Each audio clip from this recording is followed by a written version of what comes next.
Imagine a place in Scotland, a land steeped in history and whispers of the past.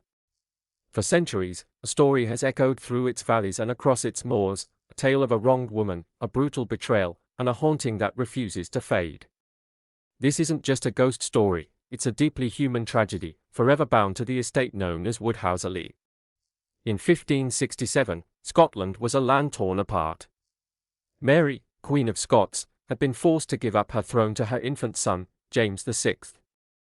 The country fractured, with loyalties split between those who still believed their queen should reign and those who supported the new government, led by James Stuart, the Earl of Murray, Mary's own half-brother. What followed was a period of bitter civil conflict, known as the Marian Civil War, that swept across Scotland like a storm. Noble families chose sides, and their grand castles, their vast lands, they frequently changed hands. Raids, reprisals, and sheer political violence became alarmingly common. Alliances shifted like the wind, influenced by family ties, religious beliefs, and raw ambition. While the fighting never reached the colossal scale of wars on the continent, it left deep, painful divisions that would shape Scotland's future for years to come. Among the powerful families who remained steadfastly loyal to Mary were the Hamiltons. They were an old and influential family, deeply connected to the royal bloodline themselves. They viewed Murray's government with deep suspicion and outright hostility. The Hamiltons became a principal force behind the efforts to see their queen restored to power, placing them in direct opposition to the regent and his supporters. One prominent member of this family was James Hamilton of Bothwellhaugh. After bravely escaping imprisonment at Loch Leven Castle, Mary rallied an army, determined to regain her throne. On the 13th of May, 1568, her forces met those of Regent Murray near Glasgow. Murray's army won a decisive victory, forcing Mary to flee south into England, where she would seek refuge from Elizabeth I, and ultimately, spend the rest of her days in captivity. Hamilton, who had fought so fiercely for his queen, was captured after this crushing defeat. He was imprisoned for a time, before eventually securing his release. This period of captivity, it seems, only deepened his animosity towards Murray's administration. And in the years that followed, whispers and stories began to circulate, transforming a political rivalry into something far more personal, something much darker. According to later accounts, the very roots of that bitterness could be traced back to Woodhouselee. This was the Hamilton family estate, a grand place nestled south of Edinburgh, near Glencorse. The story claims that while James Hamilton was away, his beloved estate was seized by supporters of the regent. His wife, Lady Anne Hamilton, was allegedly driven from her home in the dead of winter with nothing but her infant child by her side. Some versions of this harrowing tale state she was cast out with barely the clothes on her back. Others go a step further, claiming she was stripped bare, left exposed to the brutal elements, a chilling image that still sends a shiver down the spine. What happened next? Well, it depends entirely on which version of the story you choose to believe. The most commonly repeated account suggests that the child, the innocent infant, died shortly after being exposed to the biting cold. Lady Anne herself survived, but she suffered a profound mental collapse, a breakdown from which she never truly recovered. Later writers would describe her wandering, lost and confused, utterly broken by grief and unimaginable loss. Whether these specific details are entirely accurate is, sadly, difficult to establish with certainty. Contemporary evidence is scarce, and many historians have suggested that parts of this tragic tale may have been embellished over the years, perhaps by those sympathetic to the Hamilton cause, or simply through the natural evolution of legend. But what is beyond dispute, what we know for sure, is that the tensions between the Hamiltons and Murray's government continued to escalate, building towards a devastating climax. On the 23rd of January, 1570, James Hamilton carried out one of the most infamous assassinations in Scottish history. From a window overlooking the busy high street in Linlithgow, he fired upon Regent Murray as the regent passed through the town. Murray was mortally wounded, dying shortly after the attack. The killing sent shockwaves throughout Scotland. Murray had been one of the most powerful men in the kingdom, often described as the very first head of government to be assassinated using a firearm. Hamilton, the assassin, initially managed to escape. But he was eventually captured and then executed for his crime. Had the story ended there, Woodhouselee might simply have remained a forgotten footnote in Scotland's tumultuous civil war. one estate among many touched by the violence of that era. The assassination secured James Hamilton a place in Scottish history, a dark and notorious one. Woodhouselee, however, became remembered for something else entirely, something far more enduring and, some would say, far more chilling. Lady Anne Hamilton's story, the alleged tragedy at the heart of the estate, appears in countless histories of the period, but the details vary considerably from one source to another. Some historians have argued that parts of the tale were deliberately embellished by later writers who were sympathetic to the Hamiltons. Others point out that Scotland's civil wars produced countless personal tragedies, heart-wrenching stories that went largely unrecorded, lost to time. Whatever the precise truth, the story became firmly, irrevocably attached to Woodhouselee. As the decades slowly passed, the political conflict that had sparked it all began to fade into the distant mists of history. The people who had fought and died during the Marian Civil War were eventually replaced by new generations. Yet, the scars of what was said to have happened at the estate remained, etched into the very fabric of the land and the local memory. And then, local legend began to claim that Lady Anne never truly left the property. Instead, she continued to wander the grounds, a spectral presence, long after her earthly death. As the years rolled on, stories began to circulate of a woman seen walking the grounds of Woodhouselee. She appeared near the crumbling ruins of the old castle, among the winding woodland paths, and across the open stretches of the estate. Some witnesses described a woman dressed in white, moving silently between the trees, or standing near the ruins, only to disappear completely from sight when approached. Others insisted her clothing was green, blending so perfectly with the surrounding woodland that she was often noticed only when she began to move. Whether these witnesses were describing the same figure, or perhaps two separate apparitions, is almost impossible to know. And the stories, as they were told and retold, grew stranger still. While many accounts described Anne Hamilton as fully clothed, others claimed she appeared only partially dressed, or even entirely naked. The explanation usually given for this chilling detail was the same one found at the very heart of the legend itself, that she had been forced from her home into the biting cold, with little to protect her from the harsh winter weather. But sightings of the apparition were only one part of the enduring Woodhouselee tradition. Certain details began to appear so often in stories about the estate that they became inseparable from the haunting itself. One of these involved a persistent, unnerving knocking. On cold winter nights, when the estate was blanketed in snow and darkness settled over the surrounding woods, sharp knocks were said to sound at a door on the northeast side of the property. Those brave enough to answer found absolutely no one there. There were also stories of footprints appearing in fresh snow. Tracks would be discovered crisscrossing the estate, sometimes stretching across untouched ground before simply fading away without any logical explanation. Where did they come from? Who made them? At some point, the focus of the haunting also began to shift. The original Woodhouselee castle, the ancient seat of the family, gradually fell into ruin. A later house was constructed nearby, a more modern dwelling. And local tradition claimed that the ghost, the restless spirit of Lady Anne, had moved with it, transferring her spectral presence to the new home. One story even suggests that the very stones and timbers from the old castle had been reused in the construction of the new building, carrying the haunting from one home to the next. By the 19th century, stories of strange sounds and ghostly activity had become firmly associated with the newer house, rather than the medieval ruins of the original castle. And for most people living in the area, these stories were simply a part of local tradition, a colorful part of their heritage. Then, in the spring of 1875, something happened that would bring the legend vividly to life for two young sisters. They were sleeping in the newly built wing of Woodhouselee House and experienced something they would remember and recount for the rest of their lives. It was the spring of 1875. Bessie and Laurie Craigie were staying at Woodhouselee House. They occupied a bedroom in a recently completed wing of the property and were among the very first people to sleep there. The room itself was situated at the far end of a long passageway, separated from the rest of the main house. During the day, it offered a welcome sense of peace and privacy.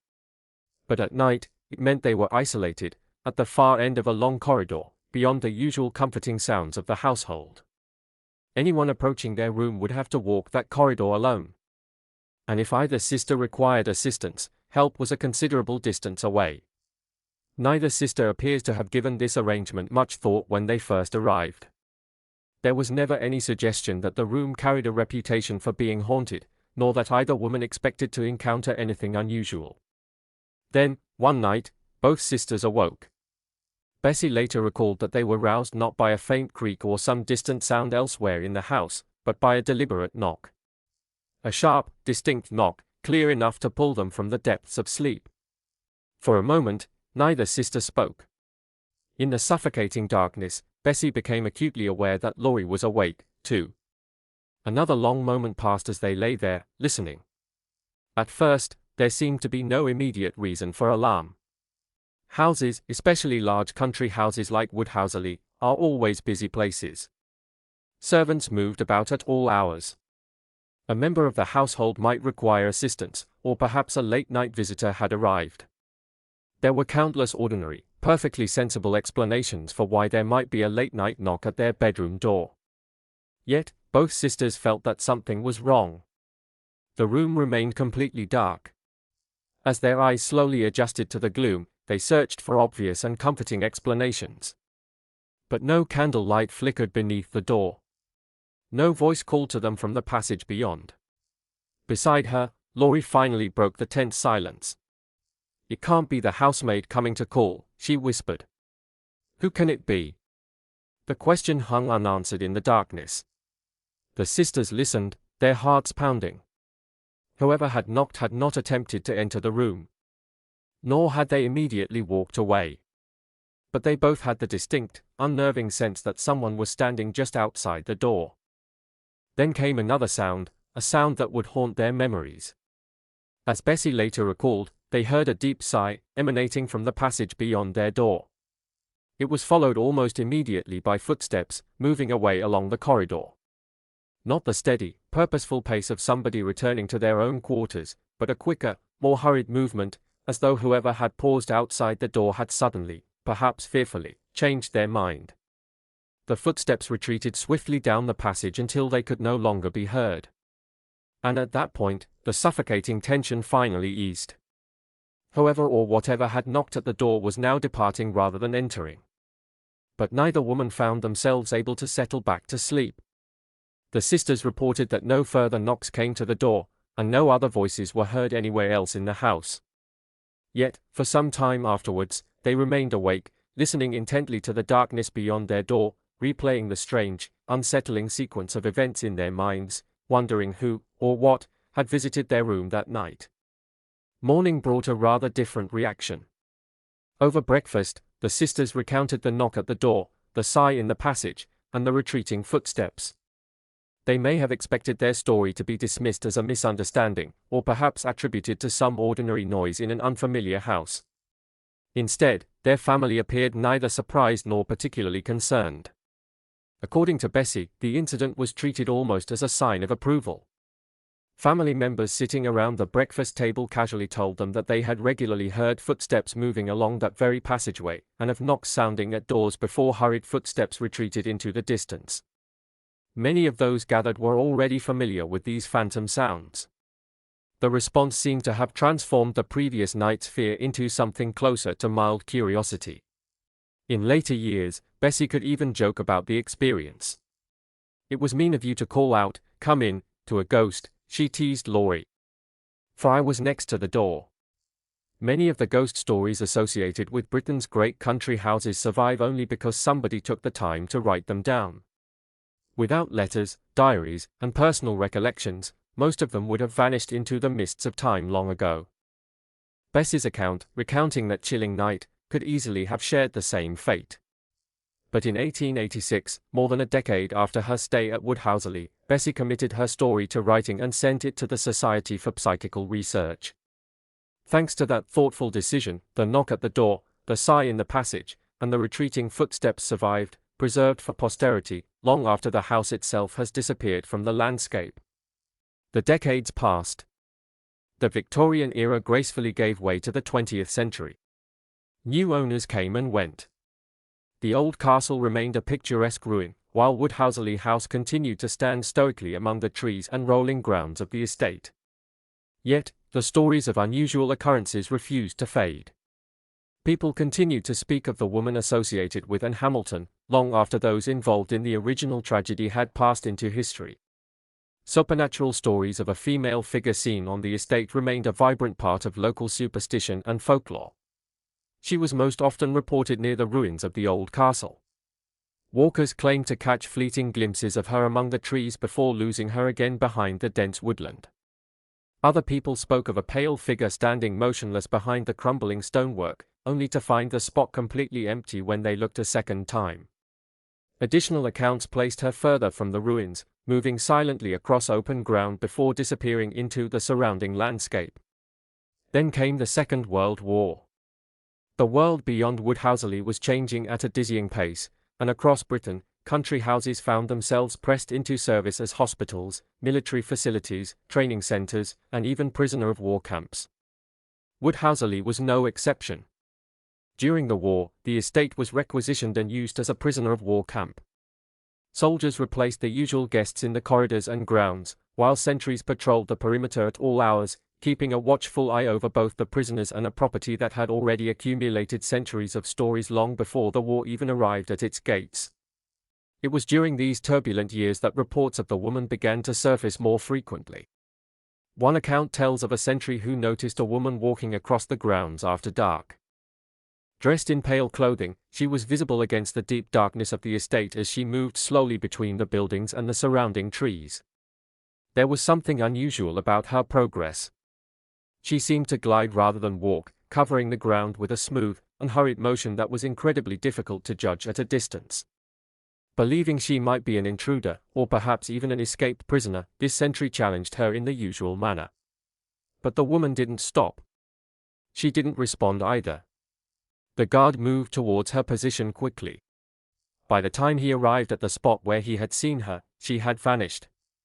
Similar stories would be told again and again during the war years.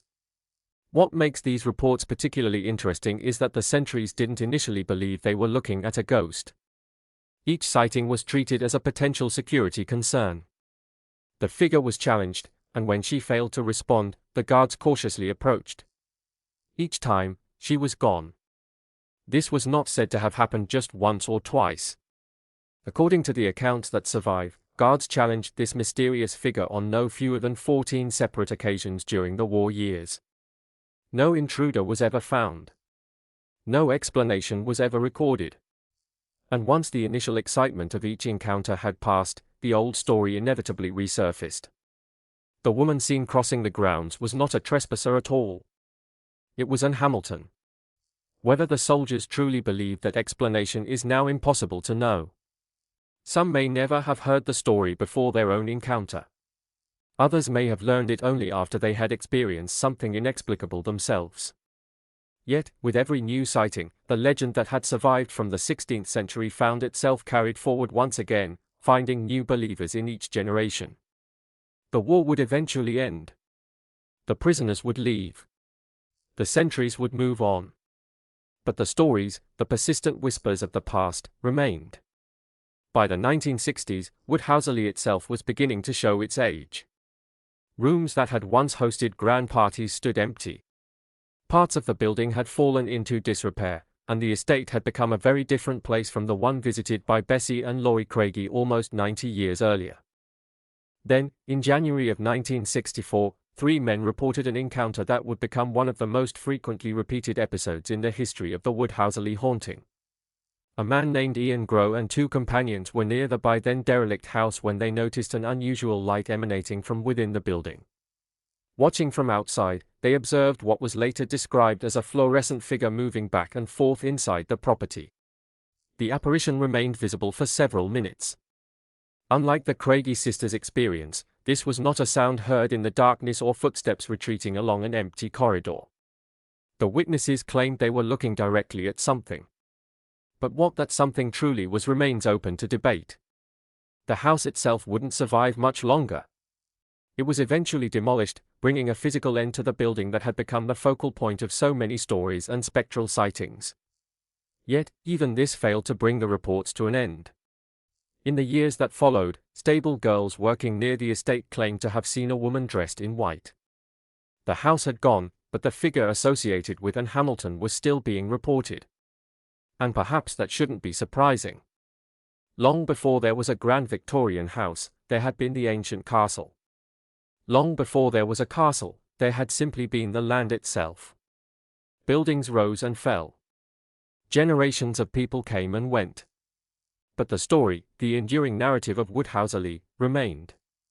And somewhere within that story was the persistent memory of a knock at a bedroom door, a sigh from an empty passageway, and footsteps disappearing into the darkness.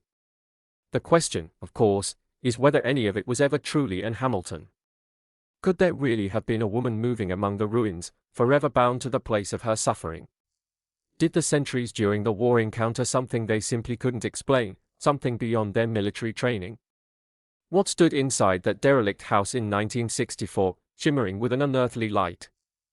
And who, if anyone, knocked on the Craigie sisters' bedroom door before disappearing into the darkness? More than 4 centuries after the events that supposedly gave rise to the haunting, there is no way to answer those profound questions with any certainty. Yet, perhaps that's not entirely the reason the stories have survived for so long. Most ghost stories, no matter how compelling, eventually fade away. Witnesses die. Buildings are demolished. Local memories become fragmented and are eventually replaced by newer stories, newer legends. Woodhouselee has experienced all of these things. The castle became a ruin. The house was eventually demolished.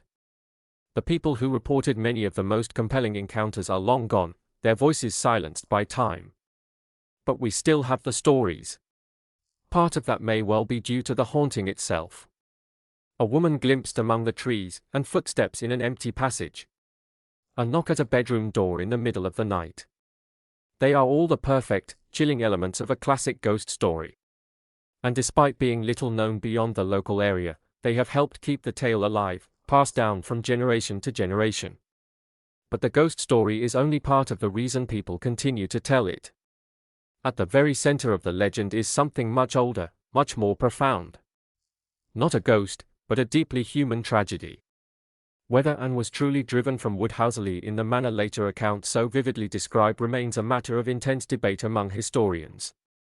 The surviving records are incomplete, and centuries of retelling have undoubtedly altered parts of the story.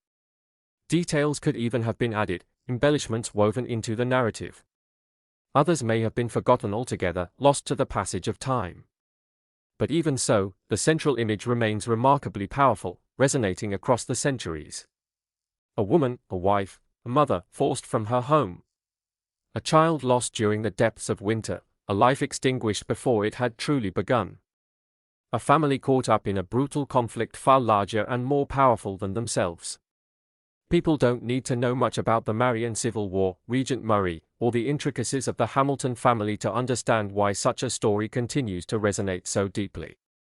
Perhaps that's why certain themes appear again and again throughout the various accounts of the haunting.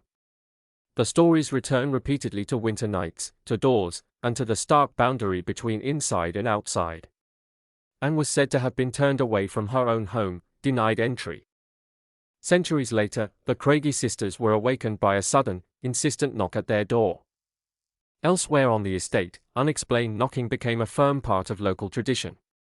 Even many of the later sightings placed the woman outside, walking the grounds rather than attempting to enter the house itself. Whether these connections carry any deeper, symbolic meaning or simply reflect the way folklore naturally develops and morphs over time, it's impossible to definitively say. What is clear, however, is that the story continued to resonate, to hold its power, long after the events that inspired it had passed from living memory. Today, not much remains of Woodhouselee itself.